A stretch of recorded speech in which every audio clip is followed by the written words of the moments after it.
आपको पहले भी कथा में कहा, जब कोई विशेष कार्य होता है और वो कार्य नहीं हो रहा होता है तो क्या करा जाता है? जल,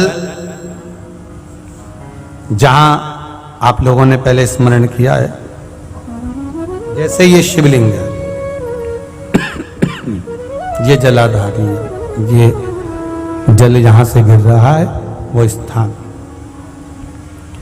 जब विशेष कोई कार्य होता है, अटक रहा है, नहीं हो रहा, गणेश जी वाली जगह पर जल चढ़ाइए, सबको मालूम है ना, जलाधारी में। फिर षडानंद कार्तिकेय वाली जगह पर जल चढ़ाइए, बीच में अशोक सुंदरी का स्थान है, वहां जल चढ़ाइए। चढ़ाते चढ़ाते मां पार्वती मैया के हस्त कमल पर जल चढ़ाकर फिर शिव जी पे जल चढ़ाइए। थोड़ा सा जल बचाइए, वो जल बेलपत्री के वृक्ष के नीचे ले जाकर अपने मन का भाव कहकर चढ़ा दीजिए। 4-5 दिन चढ़ाकर देखिए, बाबा हाथ पकड़ लेगा और वो कार्य सफलता देगा। एक बेलपत्री शिव जी पे से उठा लीजिए, धो लीजिए। आपकी कोई कामना है, आपका कोई भाव है, आपके हृदय की कोई बात है जो बहुत दिनों से लगे हुए हो, और बाबा हो सकता है कि किसी कारणवश पूर्ण ना हो रहा हो।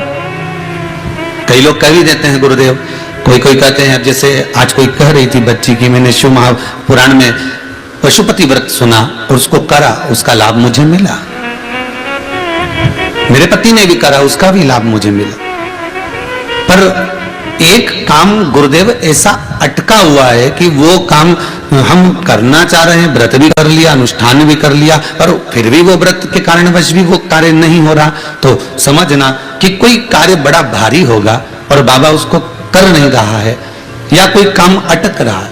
तो हमने पहले भी कहा, ये बीच की जो पत्ती है, ये देव अधिदेव महादेव है, ये ब्रह्मा, ये विष्णु है। इन दोनों पत्ती के मिलन से लेकर इस पत्ती के बीच की जो डंडी है, ये नीचे की डंडी का वर्णन नहीं कर रहे हैं, इन दोनों पत्तियों के बीच में जो डंडी है बची हुई, जो तीनों के बीच में एक डंडी का जो भाव है, ये माता जगतजननी जगदम्बा माता पार्वती है।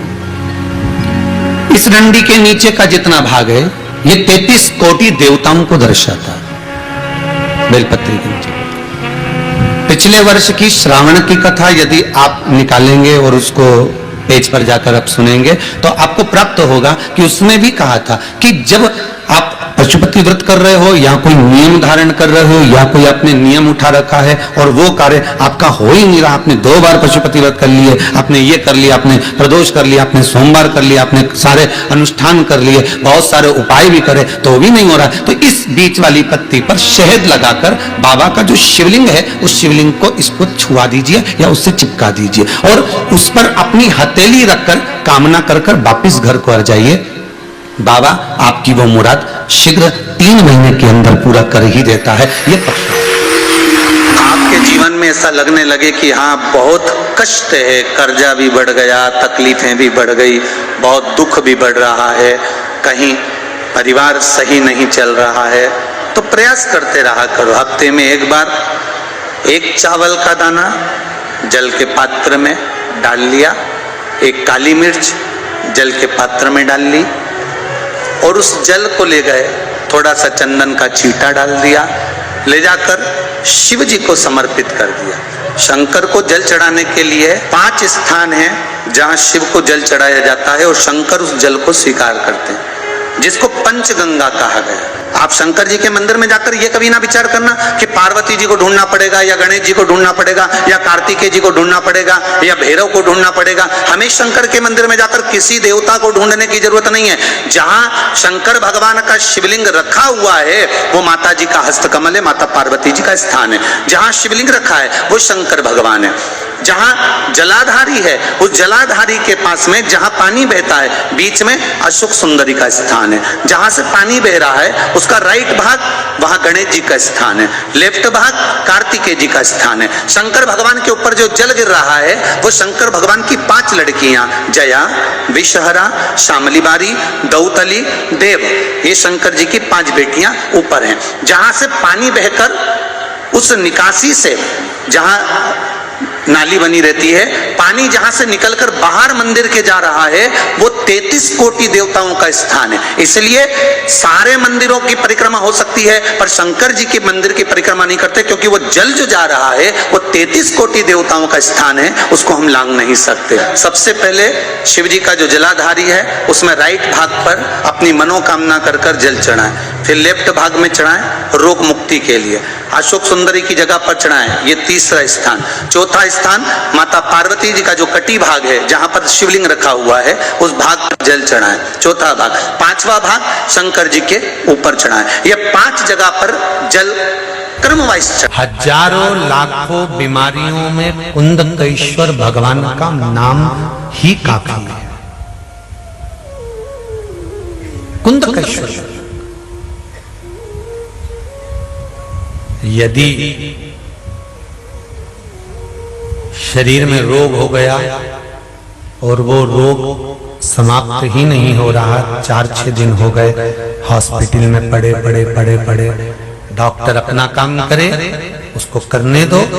आप एक बेलपत्री का पत्ता लेकर अशोक सुंदरी वाली जगह पर ये डंडी जहां से पानी बहता है उस ओर हो, और ये पत्ता अशोक सुंदरी वाली जगह पर इस तरह से रखकर उसके ऊपर कुंदकेश्वर महादेव के नाम से जल चढ़ाकर एक अंजलि में थोड़ा सा जल लाकर उस रोग ग्रस्त व्यक्ति को मात्र आचमन करा दो, और आचमन भी नहीं कराओ तो उसके मस्तक पर उस जल को मात्र लगा दीजिए। ज्यादा से ज्यादा 8 घंटे 9 घंटे लगेंगे और वो धीरे धीरे ठीक होना प्रारंभ हो जाएगा। भारी से भारी रोग है तो भी कुंदकेश्वर भगवान का मात्र स्मरण करना। कई लोग कहते हैं गुरुजी पशुपति व्रत क्या हम घर में कर सकते?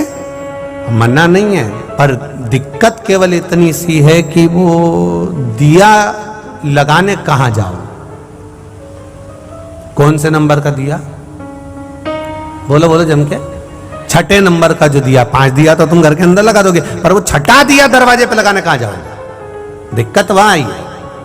इसलिए पशुपति व्रत मंदिर में जाकर किया जाता है। कोई भी व्यासपीठ से अगर बताया जाता है तो आप लोगों को कहा जाता है कि मंदिर में जाकर करो, मंदिर में पहुंचकर करो। मंदिर में जाकर करो क्यों?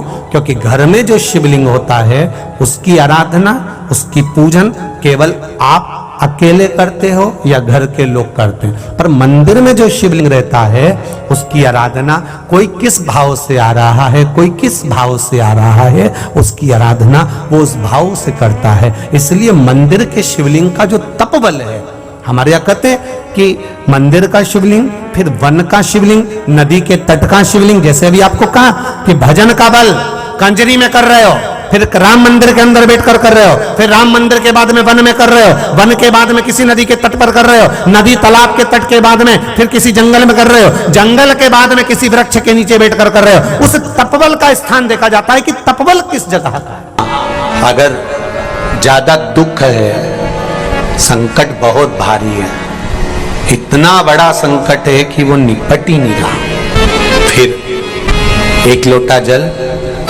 उसमें थोड़ा सा चंदन का छींटा, एक सफेद पुष्प शिवजी पर चढ़ाकर उस चंदन के जल को, लाल चंदन मिल जाए तो ज्यादा अच्छा, शंकर भगवान पर धीरे धीरे अपने हृदय की कामना कर कर समर्पित करें। सुनेगा।